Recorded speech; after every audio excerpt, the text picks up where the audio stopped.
Hi guys, how you doing? Today's my video for the people who are searching to check their Malaysian visa through online. The Malaysian government has already done its My IMS service since a long time ago.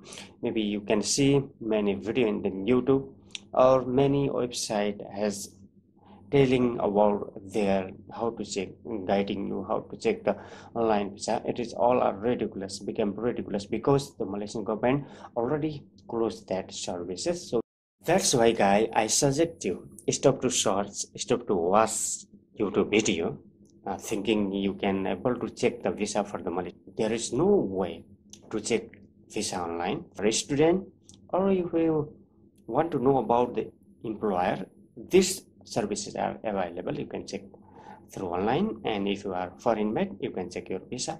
Just there is only way you can go to nearest immigration department and check your visa there.